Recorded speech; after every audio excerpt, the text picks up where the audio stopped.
Hello viewers, welcome to my YouTube channel Nandini kitchen recipe.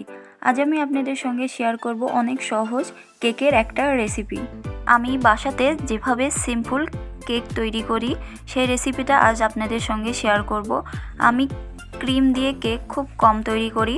আমি simple কেকটা বেশি তৈরি করি বাসায় বাবুসোনার জন্য। কেক তৈরি করা আহামরি কিছুই নয়, মাত্র কয়েকটা উপকরণ হলে কেক তৈরি করা যায়। আপনারা বাজার থেকে উপকরণগুলো একবার কিনে নিয়ে এসে বারবার তৈরি করে খেতে পারেন। যারা কখনো কেক তৈরি করেননি তারাও যদি আমার এই রেসিপিটা ফলো করেন তারাও খুব সহজে বাসায় কেক তৈরি করে খেতে পারবেন। চলুন দেখে নিই আজকের সিম্পল কেক রেসিপি।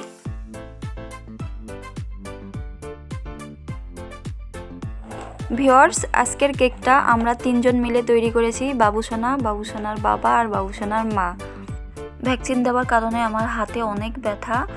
এদিকে বাবুসোনা 2 দিন ধরে বলছে মা কেক বানাই দিবে না, কেক বানাই দাও। এই জন্য বাবুসোনার বাবা বলল তুমি সব উপকরণগুলো দিয়ে দাও, আমি মিক্সড করে দেব।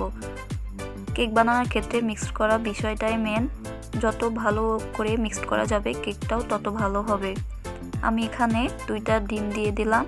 এখন আমি এখানে 1 কাপ চিনি দিয়ে দেব। আমার হাতে ব্যথা, এই জন্য আমি পাউডার করতে পারলাম না, এই জন্য আমি আস্ত চিনি দিয়ে দিলাম। আপনারা চাইলে পাউডার করে দিতে পারেন। পাউডার করে যদি আপনারা না দেন সেক্ষেত্রে আপনারা ডিমের সঙ্গে চিনিটা ভালো করে ফেটে নেবেন, যাতে করে চিনির একটা দানাও আস্ত না থাকে। চিনির দানা যদি আস্ত থাকে সেক্ষেত্রে কেকটা কিন্তু ভালো হবে না, উপরে কাঁচা থাকবে এবং নিচ থেকে ধরে উঠবে। এরপর আমি এর মধ্যে 1 কাপ তেল দিয়ে দেব। আমি সব কিছু এই চা খাবার কাপ দিয়ে মেপে মেপে নিব, যাতে করে আপনাদের বুঝতে সুবিধা হয়। ডিম, চিনি, তেল এই 3টা উপকরণ প্রথমে খুব ভালো করে ফেটে নিতে হবে। একদিকে বাবুসোনার বাবা আর একদিকে আমি গামলাটা ধরে আসি, আর বাবুসোনা ভালো করে মিক্সড করছে। তো বাবুসোনার হাত লেগে গেছে, এবার বাবুসোনার বাবার পালা, দেখা যাক কতটা করতে পারে। তারপরে তো আমি আসি। এদিকে বাবুসোনা আর বাবুসোনার বাবার ডিম, তেল আর চিনি ভালো করে ফেটতে থাকুক, আর অন্যদিকে আমি বাদবাকি উপকরণগুলো রেডি করে নিব।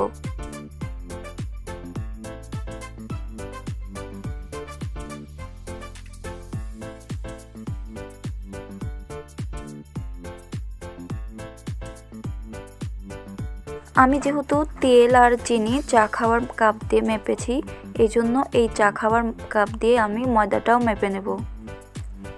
চা খাবার এই কাপে আমি 2 কাপ ময়দা নিয়ে নেব। আপনারাও কিন্তু সব কিছু একটা নির্দিষ্ট কাপ দিয়ে মেপে মেপে দেওয়ার চেষ্টা করবেন, তাহলে আপনাদের কেকটাও পারফেক্ট হবে। যারা মিষ্টি খেতে ভালোবাসেন তারা অবশ্য চিনিটা একটু বাড়িয়ে দিবেন, আর যারা মিষ্টি খেতে পছন্দ করেন না তারা একটু চিনি কমিয়ে দিবেন, তাহলেই হবে। যে কোনো রেসিপিতে টক, ঝাল, মিষ্টি এগুলো আপনারা ইচ্ছামতো বাড়াতে বা কমাতে পারেন। এখন আমি একটা নির্দিষ্ট চামচ নিয়ে নেব। এই টি চামচের 1 চামচ দিয়ে দেব বেকিং পাউডার, আর 1/2 চামচ দিয়ে দেব খাওয়ার সোডা। বেকিং পাউডার, খাওয়ার সোডা আর ময়দা আমি চালনি দিয়ে ভালো করে চেলে নেব। চেলে নিলে কেকটা অনেক ভালো হয়। আমি এগুলো ভালো করে চেলে নিয়েছি, এখন মিক্সড করার পালা। বাবুসোনার আর বাবুসোনার বাবার এগুলো ভালো করে ফেটা হয়ে গেছে। এখন আমি অল্প অল্প করে চেলে নেওয়া ময়দাগুলো দিয়ে দেব। অল্প অল্প করে ময়দা দিতে হবে আর মিক্সড করতে হবে, একবারে সব দেওয়া যাবে না, দিলে পারে দলা পেকে যাবে। এগুলো যখন মিক্সড করবেন তখন কিন্তু একটু শক্ত হয়ে আসবে। অনবরত নাড়তে হবে। ময়দা, বেকিং পাউডার আর সোডা ভালোভাবে মেশানোর পর এর মধ্যে আমি লিকুইড দুধ দিয়ে দেব।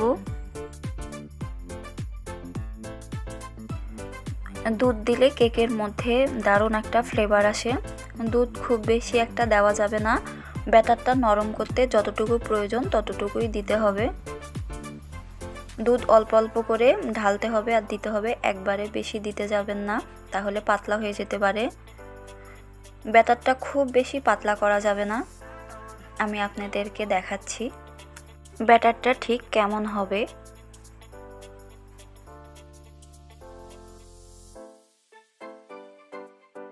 আমি যেভাবে কেক তৈরি করি মোটামুটি আমি সব কিছু দিয়ে দিয়েছি।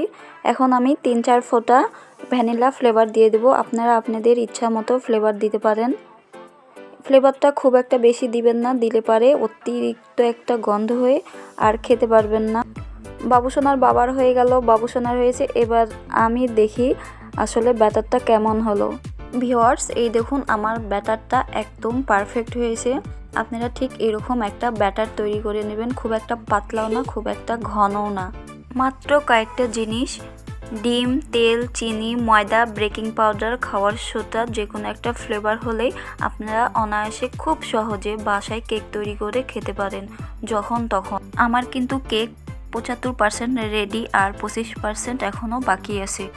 আমার ব্যাটার রেডি। এখন আমি এটা 10 মিনিটের জন্য ঢাকা দিয়ে রেখে দেব।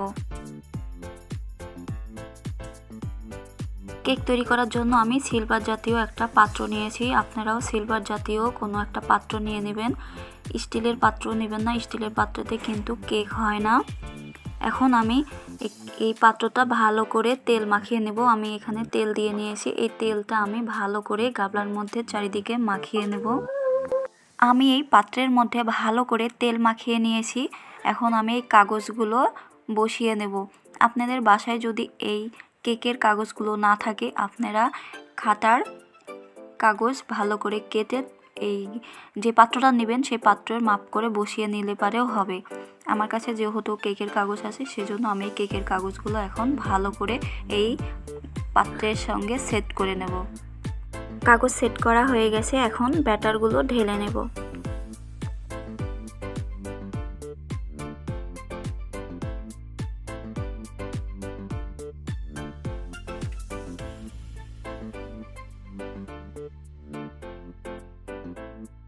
সব ব্যাটার ঢালা হয়ে গেলে আপনারা বাটিটা এভাবে সেট করে নেবেন, ভিতরে যেন কোনো ফাঁকা না থাকে। এখন আমি কেক বসানোর জন্য চুলাতে একটা কড়াইয়ের মধ্যে লবণ দিয়ে দিয়েছি। লবণটা আমি 15 মিনিট ভালো করে হিট করে নিয়েছি। এখন আমি এর উপরে একটা স্ট্যান্ড বসিয়ে দেব। স্ট্যান্ডের উপর আমি এই বাটিটা রাখবো, রেখে ভালো করে ঢাকনা দিয়ে ঢেকে 30 মিনিটের জন্য রেখে দেব। 30 মিনিট পর আমি ঢাকনা তুলে আপনাদেরকে আবার দেখাবো।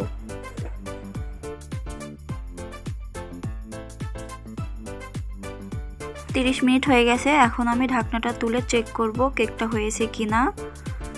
ওয়াও, চেক করার কোনো দরকারই নাই, দেখেই বোঝা যাচ্ছে কেকটা একদম রেডি। তারপরেও আমি আপনাদেরকে চেক করে দেখাচ্ছি।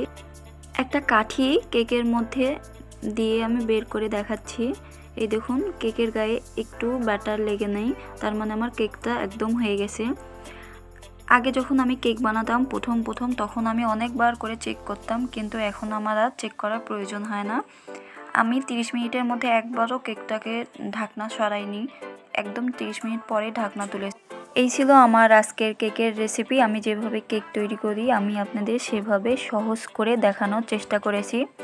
ভালো লাগলে অবশ্যই আমার চ্যানেলটা সাবস্ক্রাইব করবেন, পাশে থাকা বেল আইকনটি অল ক্লিক করে রাখবেন, যাতে করে আমি কোনো রেসিপি আপলোড করার সাথে সাথে আপনারা পেয়ে যান। আজ এই পর্যন্ত, সবাই ভালো থাকবেন, দেখা হবে অন্য একটা রেসিপি।